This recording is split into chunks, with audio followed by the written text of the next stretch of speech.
할렐루야, J 빌리지입니다. 누가복음 8장 15절입니다. 좋은 땅에 있다는 것은 착하고 좋은 마음으로 말씀을 듣고 지키어 인내로 결실하는 자니라. 아멘. 먼저 우리는 우리 자신은 어떤 땅인가 볼 필요가 있습니다. 여기 누가복음 8장에서 예수님은 4가지 마음에 대해 말씀하셨습니다. 4가지 중 4번째 말씀하신 좋은 땅, good soil 또는 good ground를 보다 보니 성경에서 몇 사람들이 생각납니다. 그들 중에 아브라함이 있습니다. 아브라함은 완벽하지는 않았지만 대체로 착하고 아주 좋은 마음을 가진 사람이었습니다. 그런가 하면 그와는 대조적으로 조카 롯은 가시떨기의 마음을 가진 것으로 보입니다. 조카 롯은 이 세상의 염려와 죄리와 일락으로 마음이 가득했지요. 14절을 봅니다. 가시떨기에 떨어졌다는 것은 말씀을 들은 자이나 지내는 중 이생의 염려와 재물과 향락의 기운이 막혀 온전히 결실하지 못하는 자요. 아멘. 여러분, 마침내 롯이 자기 가족들과 종들과 가축들과 재산들을 다 챙겨 아브라함을 떠났을 때를 기억하시지요? 롯이 떠나자마자 금세 어떤 일이 생겼습니다. 하나님께서 아브라함에게 오셔서 동서남북을 바라보라 하시며 앞으로 큰 복을 주시겠다고 하셨습니다. 그렇습니다. 한동안 아브라함을 찾지 않으셨던 주님께서 롯이 아브라함에게서 떠나간 후 즉시 오셔서 예전에 하셨던 약속의 말씀을 다시 한번 확인해 주셨습니다. 여러분, 이 장면은 우리에게도 아주 중요한 뜻이 담겨져 있습니다.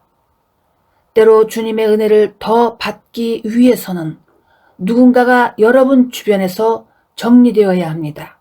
즉, 롯 같은 사람입니다. 육을 따라 생활하는, 자기의 혼을 따라 생활하는 롯 같은 사람이 여러분 주변에 머물러 있을 때에 주님께서는 여러분에게 더 가까이 오시기를 미룰 수도 있다는 그러한 뜻이지요. 주님께서 우리에게서 멀리 계실수록 우리에게는 좋을 게 없습니다. 물론 롯은 아브라함을 떠나 멋진 시티, 도시, 소돔으로 들어가 살게 된 후 아주 나쁜 일들이 생겼지요. 심지어 전쟁이 일어나 포로로 잡혀가기도 했습니다. 그래서 롯이 전쟁통에 적국으로 끌려갔을 때 아브라함은 나 몰라라 하지 않고 자기가 집에서 키운 318명이나 되는 남자들을 군대처럼 데리고 갔습니다. 그래서 전투에 이겨 조카와 다른 이들을 다 구해냈습니다. 아브라함은 정말 좋은 마음밭, 좋은 땅을 가진 사람이었습니다. 그래서 주님께서 그를 믿음의 조상으로 계속 자라게 하셨습니다. 오늘날 수많은 모든 크리스찬들은 안타깝게도 가시떨기의 마음을 가진 것으로 보입니다. 좋은 땅을 가진 사람들도 있지만 많지 않습니다.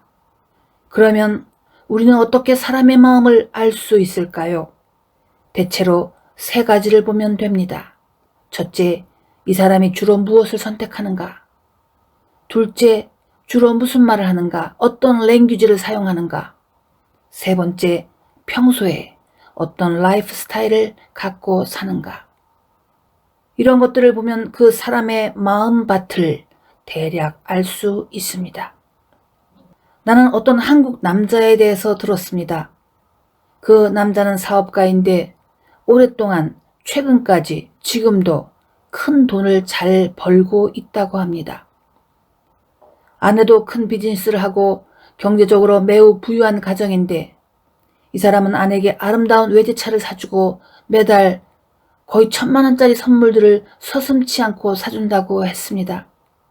이 사람은 몇 년간 어느 교회를 나갔다고 하는데 무슨 일이 있었는지 멈추었다고 하지요. 나는 아주 많은 사람들이 그 남자처럼 잠시 교회를 나갔으나 잘 지도해줄 좋은 가이드가 없어 교회 생활에만 익숙해지다 결국 예수님을 만나지 못하고 멈춰버린다고 생각합니다. 그리고 어떤 경우에는 세상적으로 가진 게 너무 많아 영적인 세계에 대해 그다지 궁금하지 않아서 마침내 주님을 믿는 게 지루하다, 의미 없다 그렇게 생각해 교회를 떠난다고 생각합니다. 차라리 가난하면 자기 문제가 답답해서라도 기도를 하느라고 떠나지는 않을 텐데 어쨌든 부자들은 어떤 이유에서든지 천국으로 들어가기가 어렵긴 합니다.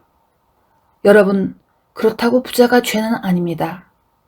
그럼에도 마음이 주님을 섬기기에는 너무 지방이 꼈다, 기름기가 많이 꼈다 이렇게 말할 수 있습니다. 무슨 표현을 그렇게 하느냐고요? 성경에 나온 말입니다. 시편 119편 7절입니다. 그들의 마음은 살쪄서 기름덩이 같으나 나는 주의 법을 즐거워하나이다. Their hearts are callous and unfeeling, but I delight in your law. 또 다른 킹 제임스 버전은 이렇게 있습니다. Their heart is as fat as grease, but I delight in thy law. 이것은 마음이 냉담하다, 무감각하다, 또는 두껍게 기름이 껴서 느낄 수 없다는 뜻입니다. 여러분, 많은 현대인들이 살을 뺀다고 다이어트를 하는 것은 몸에 지방이 많기 때문인데 우리의 마음에서도 지방, 기름기를 빼고 건강한 마음밭을 회복해야겠습니다. 두 번째, 예수님은 말씀을 듣고 지키라고 하셨습니다. 사실 예수님께서 늘 같은 말씀을 하시지요. 듣고 지켜라, 듣고 지켜라, 듣고 순종하라. 말씀을 그냥 귀로만 듣는 것은 어려운 일이 아닙니다. 그게 뭐가 어렵습니까? 사실 우리는 메시지의 홍수 속에서 삽니다. 그런데 어느 메시지가 정말 성경적인지, 그리고 그것을 알아도 실생활에서 지키고 순종하는 것은 쉽지 않습니다. 그러나 왜 순종하는 게 어렵습니까? 나의 육을, 나의 혼을 따라 생활해야 이 세상에서 좀 편하기 때문인데, 그러나 그런 식으로 계속 살다가는 주님께서 네가 누구냐? 나는 너를 모른다. 그러한 말씀을 어느 날 들을 것입니다. 그렇지만 많은 크리스찬들이 순종하는 게 어렵다고 지레 포기하고 두 가지만 잘 지키면 되지 이렇게 어딘가에서 엉터리로 배워서는 주일 예배 드리는 것, 11조 내는 것 이것으로 구원받기에 충분하다고 스스로를 기만하면서 살고 있습니다. 여러분, 그것은 교회에서 가르치는 말이지 예수님께서 하신 말씀이 아닙니다. 나는 어느 자매를 아는데 직장이 바쁘다고 주일은 아예 지키지 않고 11조는 온라인으로 자기 교회에 보낸다고 하면서 적어도 그것으로 주님께서 자기의 처지를 잘 아시니까 괜찮다고 큰 소리를 치는 것을 보았습니다. 요한복음 6장을 보니 어느 날 주님은 정말 아주 무거운 말씀을 하셨고 그것으로 인해 많은 제자들이 떠났다고 기록되어 있습니다. 하필 요한복음 6장 66절인데 숫자만 보면 666이군요. 거기를 보면 그냥 좀 따르던 자들이 떠난 게 아니라 disciples, 제자들이 떠났다고 했습니다. 제자들. 요한복음 6장 66절.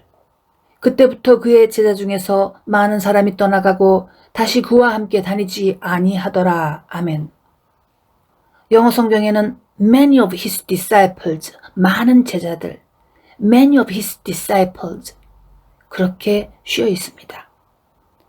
그런데 여러분, 이런 일들은 아주 심각합니다. 그 제자들은 자신들이 예수님을 떠났다고 생각했겠지만 무서운 사실은 주님이 그들을 걸러내신 것입니다. 뭐라고요? 그들이 떠난 게 아니라 예수님께서 걸러내신 거라고요? 네, 주님께서 필터링 하신 것입니다. 사실입니다. 주님께서는 많아 보이는 제자들 중에 상당수가 걷어내야 할 쓸모없는 지저분한 거품 같은 존재라는 것을 아셨습니다. 그들의 마음은 길가에 밭이고 돌짝밭이었습니다. 늘 생각하기를 주님을 따르는 게 과연 이득이 될까 아닐까, 이득이 될까 아닐까 하다가 떠났지요.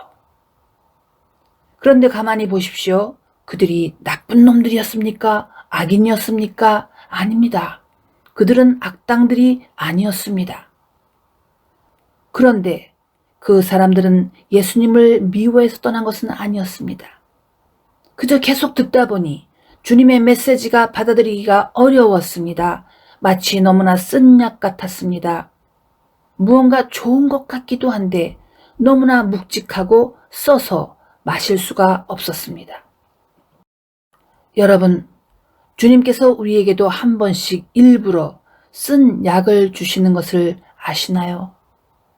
주님께서 사람의 입맛에 맞도록 늘 달콤한 것을 주신다고 오해하지 마십시오. 예수님의 부활이 있고 어느 날 바닷가에 나타나셨습니다. 그리고 거기에 있던 몇 제자들과 함께 생선과 빵을 드셨습니다. 그러다가 느닷없이 베드로에게 질문하셨지요. 요한복음 21장 15절입니다. 그들이 조반 먹은 후에 예수께서 시몬 베드로에게 이르시되 요한의 아들 시몬아 네가 이 사람들보다 나를 더 사랑하느냐 하시니 이르되 주님 그러하나이다. 내가 주님을 사랑하는 줄 주님께서 아시나이다. 이르시되 내 어린 양을 먹이라 하시고 아멘. 여기를 보니 네가 나를 이 사람들보다 더 사랑하느냐 하셨습니다. 그런데 영어 성경을 보면 이 사람들이라고 하지 않았습니다. 그냥 이들, these, 이것들, these 그렇게 하셨습니다. 왜 주님은 이런 식으로 질문하셨을까요? 너희가 이것들보다 나를 더 사랑하느냐? Do you truly love me more than these? 이런 느닷없는 예수님의 질문은 베드로를 당황시켰습니다. 어쨌든 베드로는 yes 그렇게 대답했지요. Yes, Lord. 그러면 these 이것들은 무엇입니까? 바로 거기에 있던 다른 제자들 그리고 빵 그리고 숯불 위에 있던 생선들이었습니다. 이제 잠깐 요한복음 21장 11절을 볼까요? 시몬 베드로가 올라가서 그물을 육지에 끌어올리니 가득히 찬 큰 물고기가 153마리라 이같이 많으나 그물이 찢어지지 아니하였더라. 아멘. 그러면 이것들 these 제자들, 빵들, 많은 풍성한 생선들은 무엇입니까? 바로 눈에 보이는 것들, 나를 만족시킬 수 있는 배부르게 하는 것들, 그리고 따스한 우정을 나눌 수 있는 사랑하는 사람들입니다. 그것은 세상에서 또는 교회에서 얻어낼 수 있는 모든 유형, 무형의 이득들입니다. 주의 종이 주님께 초점을 맞추지 않고 먼저 사람들과의 관계와 교제에 치중하기도 하고 알게 모르게 사람을 기쁘게 하려 하고 사람의 눈치를 보고 성경 말씀보다 사람의 기분과 의견을 먼저 챙기는 것이지요. 그것은 바로 인본주의입니다. 주님께서는 인본주의가 사람에게 주는 즐거움, 달콤함을 경고하신 줄 믿으시기를 바랍니다. 또한 these, 이것들은 교인들, 교회 성장, 사례비, 이득, 헌금, 그러한 것들을 의미합니다. 예수님 대신에 교인들을 더 사랑하고 예수님 대신에 교회에서 주는 헌금과 사례비를 더 사랑하고 예수님 대신에 그것들을 의존하는 것을 뜻합니다. 그래서 특히 어떤 풀타임 목회자들은 예수님을 떠나서는 살 수 있어도 교회를 떠나서는 살 수 없습니다. 예수님은 그러한 것들이 교회의 기반을 무너뜨리고 베드로를, 사도들을, 주의 종들을, 믿는 자들을 타락시킬 수 있다는 것을 그날 아침에 디베랴 바닷가에서 경고하신 것이지요. 이제 세 번째, 인내로 결실하십시오. 여러분, 믿는 자들에게 주님의 테스트는 여러 차례 오랜 세월 계속됩니다. 예수님의 테스트는 우리를 세우기 위한 것이고 마귀의 시험, 템테이션은 우리를 쓰러뜨리기 위한 것입니다. 때로 이 두 가지는 동시에 우리에게 와서 혼란을 주기도 하고 아주 힘들게 합니다. 1980년도, 1990년도에 마치 전설 같은 가수가 있었습니다. 그 가수의 음성과 노래는 아주 부드럽고 서정적이고 애절해서 온 한국인들이 그의 노래를 사랑했습니다. 그런데 어느 날 그에게 어려운 일들이 생기면서 결국 주님의 부르심을 받고 풀타임 패스터, 목사가 되었는데 사람들은 그 사람이 가수에서 목사가 된 변화를 이해할 수 없었습니다. 그 사람은 목사가 된 후 많은 고통의 시간을 겪었지만 잘 통과했습니다. 그런데 수년 전 어떤 방송국에서 그 목사님을 유명한 TV 음악 프로그램에 초대하고 싶어 했습니다. 만일 그분이 초청에 예스를 한다면 그 목사님은 잘만 하면 남은 여생을 재정적으로 여유 있게 살 수 있는 돈을 벌 기회를 가질 수 있었다고 얘기했습니다. 왜냐하면 그 목사님은 마치 전설 같은 존재였기 때문이지요. 그러니까 목사직을 사직할 필요도 없이 그저 프로그램에 전설 같은 가수로서 잠시 출연만 해준다면 큰 돈을 벌 기회가 있었던 것이지요. 그것은 주님을 부인하는 것도 아니고 교회를 배신하는 것도 아닙니다. 어쩌면 그런 프로그램을 통해 전도도 효과적으로 할 수 있을 수도 있겠지요. 그러나 그 목사님은 예스하지 않았다고 했습니다. 그 목사님은 말하기를 지금도 솔직히 노래했던 무대가 그립고 사람들 앞에서 노래하는 것, 사랑받는 것이 그립다고 했습니다. 그러나 목사님은 단 한 번도 출연하지 않겠다고 했습니다. 여러분, 왜 주님은 그런 분들을 부르실까요? 그냥 세상에서 멋진 가수로 간혹 찬양을 부르기도 하면서 간증도 하면서 여러분 사실 나는 크리스찬입니다. 이렇게 고백하면 안 될까요? 왜 굳이 풀타임으로 부르셔서 익숙하지도 않은 일들을 새로이 시작하게 하실까요? 우리는 그 이유를 모릅니다. 다만 순종할 뿐입니다. 여러분도 아시겠지만 우리 주님께서는 종종 어떤 일들에 대해서 설명해 주시지 않습니다. 여러분은 기도할 때마다 주님의 설명을 듣습니까? 대부분 그렇지 않습니다. 모르고 순종하는 게 참으로 귀한 것이고 그때마다 필요한 게 무엇이지요? 인내, 참고 견디는 것입니다. 야고보서 5장 10절 11절을 보겠습니다. 형제들아 주의 이름으로 말한 선지자들을 고난과 오래 참음의 본으로 삼으라.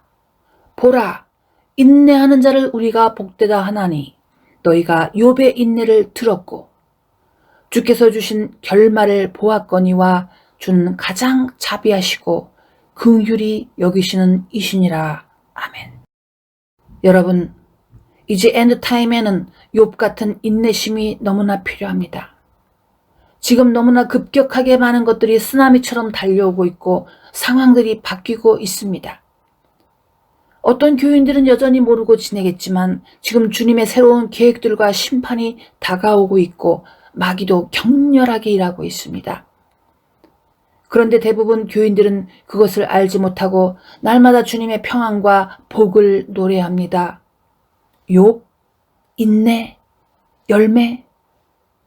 오늘 누가 그런 것에 흥미를 둔단 말입니까? 좀 지나면 나아지겠지 하면서 오늘도 마스크를 찾았으면서 나아질 내일을 기다리고 있는 것 아닙니까? 여러분은 어떻습니까? 여러분은 지금 무엇인가 위험한 것들이 다가오고 있음을 느끼고 있기는 한가요?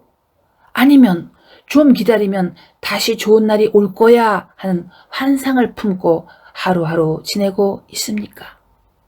이제 다른 방도가 없습니다. 욥의 인내를 배우고 영적 전쟁을 준비하기 바랍니다. 좋은 마음밭을 가지고 인내하는 자만이 주님께 붙어 있을 수 있고 30배, 60배, 100배의 결실을 맺을 수 있습니다. 기도하겠습니다. 하나님 아버지, 요즘 급격히 변하는 것은 우리에게 두려움과 공포를 줍니다. 그러나 우리는 오직 주님을 믿으며 따를 것입니다. 착하고 좋은 마음, 충성된 태도들을 잘 지키며 열매 맺도록 하겠습니다. 다른 길은 없습니다. 주여, 우리 손을 꼭 잡아주시고 아직도 깨닫지 못하는 이들에게 다시 한번 은혜를 부어주시기를 예수님의 이름으로 기도드립니다. 아멘. God bless you.